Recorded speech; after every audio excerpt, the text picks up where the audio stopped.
तुमचा पहिला प्रश्नाला मी माझ्या पद्धतीने उत्तर देऊ इच्छितो. नक्कीच या सर्व गोष्टीचे कमीत कमी माझा तरी निवडणुकीशी संबंध आहे. कारण निवडणूक कोणासाठी आपण लढतो? तर निवडणूक लोकांसाठी लढतो. जर आम्ही निवडूनच नाही आलो तर आमच्या कल्पनेनुसार आम्ही काम करू शकत नाही. अन्य लोकांच्या कल्पनेनुसार 75 वर्षात काय झालं हे आपण लोकांनी पाहिलंय आणि आमच्या कल्पनेनुसार आम्ही 9 वर्षात काय केलं आणि आम्ही भविष्यकाळात काय करू शकतो हे तुम्हाला अंदाज यायला पाहिजे. म्हणून अशा प्रकारच्या पत्रकार परिषदेच्या माध्यमातून झालेल्या कामाची माहिती देण्याचा एक परंपरा म्हणूया किंवा एक सिस्टम ज्याच्यातून पक्षालाही लाभ होईल, लोकांनाही लाभ होईल. पक्षाला लाभ काय होईल? तर लोकांच्या समस्या सोडवणाऱ्या सरकार जर आलं तर लोकांचा लाभ होईल. आणि म्हणून त्याच्यामध्ये काहीच गोष्ट लपलेली नाही, येणार नाही. निवडणुकीचे काय संबंध नाही असं मी तरी म्हणणार नाही. नक्कीच निवडणुकीचा संबंध आहे. सर मात्र आम्हाला विचारलात म्हणून मी लोकांना हात जोडून नम्र विनंती करणार आहे. 9 वर्षात आम्ही केलेले काम, मोदीजींनी काय केलेलं काम पाहून तुम्ही पुन्हा भारतीय जनता पक्षाला येणाऱ्या काळामध्ये मदत करायला पाहिजे आणि येणाऱ्या काळामध्ये जर देश कुठे जाऊ शकतो याचा अंदाज तुम्हीच घ्यायचा. आणि तुमचा दुसरा प्रश्न ससूरसाठी खूप लोकांनी प्रयत्न केला. मी एकट्याने केला अशातला भाग नाही. सरकारने तुम्ही नोंद घेतला त्याबद्दल धन्यवाद तुम्हाला. सरकारने त्याचा अंमलात आणलाय. ट्रान्सफरचा एक मुद्दा बाकी आहे, तोही लवकरात लवकर निर्णय सरकार करेल. पहिल्या माल्याचा मुद्दा प्रलंबित आहे. आज मी वर्तमानपत्र वाचलं, काही मागणी केली, सुनील प्रभूंनी मागणी केली. अनेक आमचे आमदार सुद्धा पत्र लिहत असतात, मागणी करत असतात, मुख्यमंत्री उपमुख्यमंत्र्यांना भेटत असतात. सर्वांचा ह्याच्यामध्ये जॉईंट व्हेंचर आहे. तुम्ही प्रश्न विचारला म्हणून पुन्हा एकदा मी या गोष्टीचा इथे उल्लेख करू इच्छितो.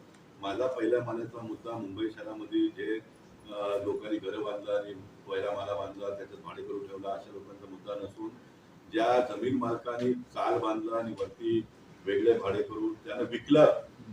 म्हणजे आता बिल्डर बिल्डिंग बांधतो आणि विकतो, लोक विकत घेतात, बिल्डिंग मध्ये लोक राहतात. पहिला बिल्डिंग कन्सेप्ट ज्यावेळी नव्हती त्यावेळी चाली कन्सेप्ट होती. आपल्या देशातच नव्हे तर मी सिंगापूरचा आणि न्यूयॉर्कचा फोटो तुम्हाला दिला होता. सिंगापूर आणि न्यूयॉर्क मध्ये पण झोपडीपट्टी होती. त्यांचा देश स्वातंत्र्य झाल्यानंतर सर्वांनी झिरो केला. तसंच स्लम फ्री मुंबई व्हायला पाहिजे ही माझी मागणी आणि अनेक लोकांची आहे. तर ह्यासाठी आपल्याला सर्वांना घर द्यायचं. म्हणून माझा पहिल्या माल्याचा जो मागणी आहे, प्रायव्हेट जमिनीवरती जमीन मालकांनी चाली बांधून लोकांना विकलं. असे हजारो लोक ह्या मुंबई शहरामध्ये बेघर झाले. जगाच्या कुठल्याही देशामध्ये लोकांना घर देण्याचं काम सरकार करत असतो, बेघर करण्याचं काम कुठलाही सरकार करत नाही. पण या अधिकारी वर्गांच्या आडमुठीपणाच्या धोरणामुळे 1976 स्लम ऍक्ट मध्ये पहिल्या मालावाल्याला घर देऊ नये असं कुठेच दिलेलं नाही, असं कुठेच लिहिलेलं नाही. तरी सुद्धा अधिकारी वर्गाने एक नियम केला, त्या नियमाला सर्वांनी ऍक्सेप्ट केला, अजूनपर्यंत चाललं. परंतु मालाड गोरेगावला हजारो लोक बेघर झाले. तुम्ही पत्रकारांनी वसई आणि नारायणपुराला जायला पाहिजे. तिकडे मोठ्या प्रमाणात झोपडपट्टी झाली. या सर्व लोकांना इकडनं हकलून लावला असं म्हटलं तरी चालेल. 5 लाख रुपये 10 लाख रुपये बिल्डरांनी दिले आणि सर्व तिकडे गेले राहायला. ही शोकांतिका आहे. ही लोकशाहीला अभिप्रेत नाहीये, निवडून आलेल्या जनप्रतिनिधीला अभिप्रेत नाहीये. लोकांना घर देणं आपलं काम आहे. अशा हजारो बेघर झालेल्या लोकांना येणाऱ्या काळामध्ये घर मिळावं म्हणून मी प्रयत्न करतोय. अनेक लोक प्रयत्न करत आहेत. नक्की येणाऱ्या काळात त्याच्यावर आपण मार्ग काढू. सर, तो लोकसभाचा जो विषय आहे, आम्हाला सूत्रांकडून माहिती मिळाली आहे की 2024 मध्ये तुम्ही रिटायरमेंट घेणार आहेत आणि तुमच्या जागेवर योगेश सागर उभे राहणार आहेत. माझी बातमी तुम्हाला कोणी पूर्ण पोहोचवलेली नाही. मी माझ्या जीवनातल्या अंतिम श्वास चालेल तोपर्यंत मी लोकांसाठी काम करणार आहे. मी लोकांसाठी काम करणार आहे. 2024च्या निवडणुकीमध्ये पक्ष कोणाला तिकीट देईल, उमेदवार कोण होईल हे तुम्हालाही माहित नाही, मलाही माहित नाही. मी आता 2024 पर्यंत खासदार आहे. मी काम करतोय आणि 2024च्या नंतरही मी अशाच पद्धतीने काम करत राहणार. तुम्हाला माझी भूमिका बदलली तर मैं आणखी वेगळ्या पद्धतीने काम करणार, ते आता सांगतो तुम्हाला. गोपाल सर, जिस तरह से 9 साल पूरे केंद्र में काम किया और उत्तर मुंबई में जो आपने काम किया, तो किस तरह से इसे सेलिब्रेट किया जाएगा उत्तर मुंबई में? मैं उत्तर मुंबई के मेरे पार्टी के सभी कार्यकर्ताओं का अभिनंदन करना चाहूँगा. मेरे पार्टी के सभी नगर सेवक, सभी विधायकों का अभिनंदन करना चाहूँगा और जनता का विशेष अभिनंदन करना चाहूँगा जिन्होंने हम सब लोगों को मौका दिया काम करने.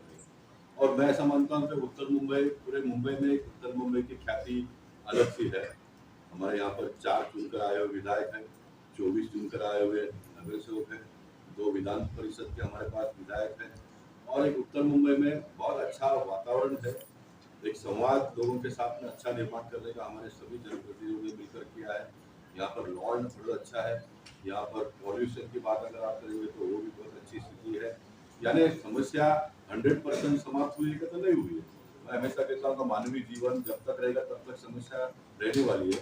अपने जीवन काल में जो समस्या आते हैं उसको सुलझाने का काम हम लोग ने करने का प्रयास करना चाहिए, और मैं मानता हूँ कि हम सब लोग मिलकर बखूबी उसको करने का प्रयास कर रहे हैं, और जनता का भी इसमें बड़ा सहयोग रहा है और पत्रकारों का भी रहा है। शेट्टी साहब, जिस तरीके से 9 साल सरकार को पूरे हुए हैं, जी हाँ। ये अभियान को आम जनता तक ले जाने के लिए क्या आपकी प्लानिंग है, ताकि जो लोग नहीं जानते आम उनको? जनता तक ले जाने का ये पहला चरण है, ऐसा मैं मानता हूँ। तो पब्लिक प्रेस के साथ में बातचीत करना, आप लोगों से निवेदन है कि आप इसको बड़े पैमाने पे जनता तक पहुंचाइए। जी। दूसरे चरण में हम सारे जनप्रतिनिधि लोग अपने अपने परिसर में लोगों तक, लोगों के घर तक जाने का प्रयास करेंगे। हर विधानसभा में बरसात के दिन है, इसलिए जैसे जगह की उपलब्धि होगी, 1000 लोगों का, 2000 लोगों का एकत्रीकरण करके वहाँ उनके तक पहुँचेंगे। महाराष्ट्र के और देश के भी कोई बड़ा नेता आएंगे उनको मार्गदर्शन करने के लिए। इस प्रकार की भी रचना और व्यवस्था हो रही है। कुल मिलकर जो मतदाताओं ने हमको वोट दिया, उनको हमने 9 साल में क्या प्रयास किया, ये उनके तक पहुंचाने का हर प्रयास हम करेंगे। हम जैसा आप लोगों को ये यादें हमने दी है, तो ये यादें हम जनता को भी पैम्पलेट के माध्यम से छापकर पहुंचाने का प्रयास करेंगे। पत्रकारों के मन में और कोई अगर कल्पना होगी तो आप उनको बताएंगे, तो उसको भी हम स्वीकार कर जनता को बहुत आसानी से किए हुए काम की जानकारी और उनकी समस्या हमारे पास पहुंचाने की व्यवस्था जो भी आपके मन में भी होगा तो आप कहिए, हम उसको स्वीकारेंगे। सर, हार्बर लाईन जी गोरेगाव पर्यंत आहे, ती बोरिवली पर्यंत कधीपासून सुरू होईल? नक्कीच योगायोग उद्या रेल्वे बोर्डची मीटिंग आहे दिल्लीला, मी जातो त्या बैठकीसाठी, आणि 2024च्या निवडणुकीच्या अगोदर बोरिवलीपर्यंत येईल अशा प्रकारचा प्रयत्न आहे। सुनील जी, जिस सर- तरह से बोरीवली में हमेशा ही आपके द्वारा कई बड़े प्रोग्राम लगातार किए जाते हैं, जो 9 साल पूरे हुए हैं, काफी बड़ा मौका है, तो इस मौके पर क्या कुछ प्रोग्राम बोरीवली में देख सकते हैं? ये संसद का पत्रकार वार्तालाप है। एक जिला में लोकसभा क्षेत्र के पश्चात सभी विधानसभा के क्षेत्र में विधायक हो या जिलाध्यक्ष हो, इनके माध्यम से 9 साल बेमिसाल आदरणीय प्रधानमंत्री श्री नरेंद्र मोदी जी के नेतृत्व वाली अपनी देश की सरकार जिस प्रकार से, जिस तेजी से पूरे भारत भर में आधुनिकता की ओर बढ़ रही है, वैसे ही कामों का ब्यौरा, कामों की जानकारी लोगों तक पहुंचाने का काम हर विधानसभा में किया जाएगा। सर, आपल्या सरकारने 2008च्या झोपडपट्टी धारकांना सशुल्क घर देण्याचं ठरवलेलं आहे, परंतु झोपडपट्टी विभागामध्ये बरेचसे असे कुटुंब आहेत की ते 2.5 लाख भरू शकत नाही. अशा कुटुंबांना आपण काय दिलासा काही देणार आहेत का? चांगला मुद्दा उपस्थित केला आपण। एक गोष्ट आपण लोक आपल्या दैनंदिन जीवनात पाहत असाल, एकदम आपण गरिबीतून प्रारंभ केला जीवन आणि आपण मोठे होत गेलो। आपण लोकांनी हे पाहिलं असेल, 50 वर्षापूर्वी जी परंपरा होती त्या आपण पुन्हा अनेक योजनांमध्ये पुन्हा त्या ठिकाणी आपण जायला लागलो।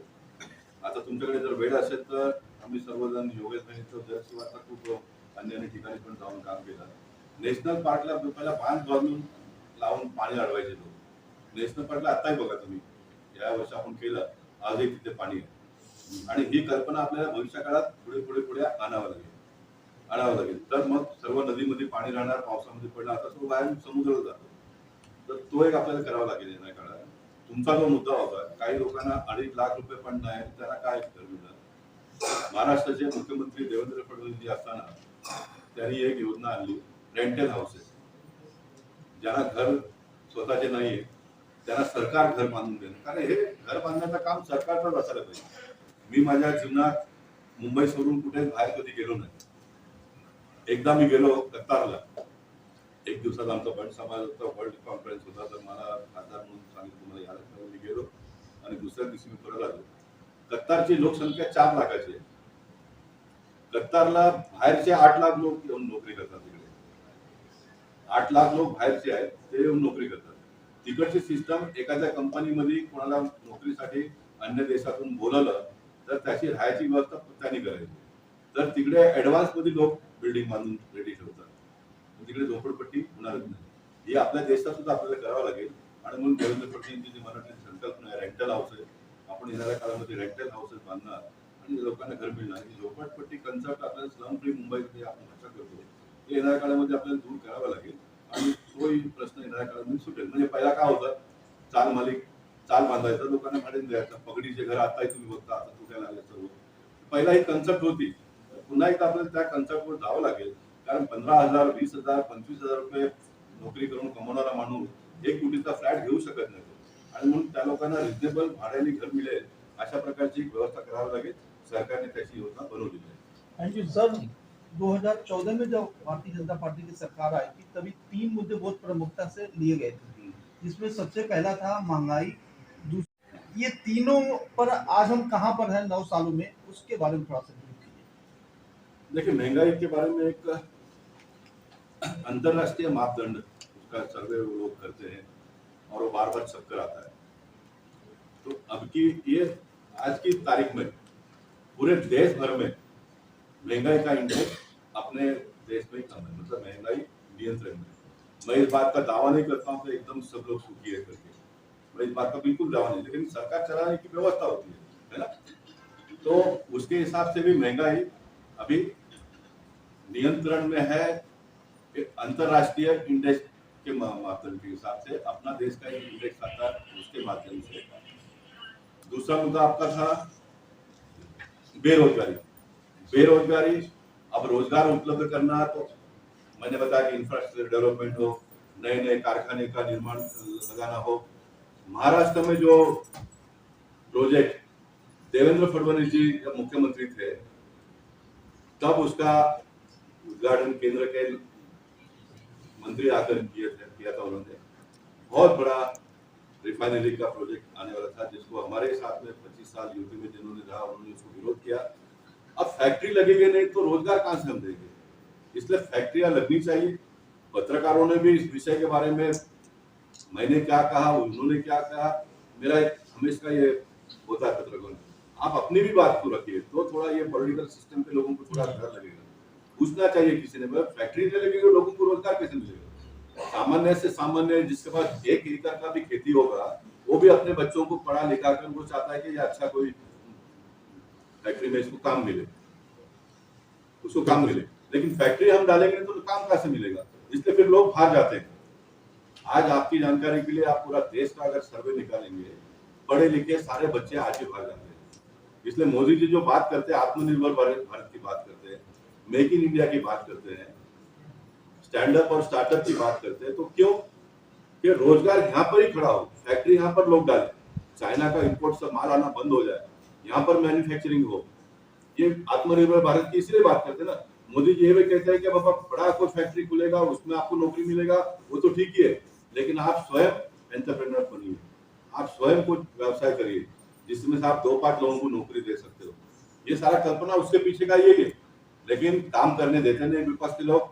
उसके बावजूद भी मोदी जी ने जो 9 साल में किया है, ये पढ़ने के बाद में आपको भी आश्चर्य चाहिए। हमने दोनों इंडेक्स दिया है, 2014 में क्या था और 2022 में क्या हुआ है, तो आपको लगेगा कि मोदी जी को आसानी से अगर काम करने देंगे ये देश के विपक्ष के लोग, तो फिर क्या हो सकता है आने वाले दिनों में। देखिए अभी तो बेस तैयार हो गया है।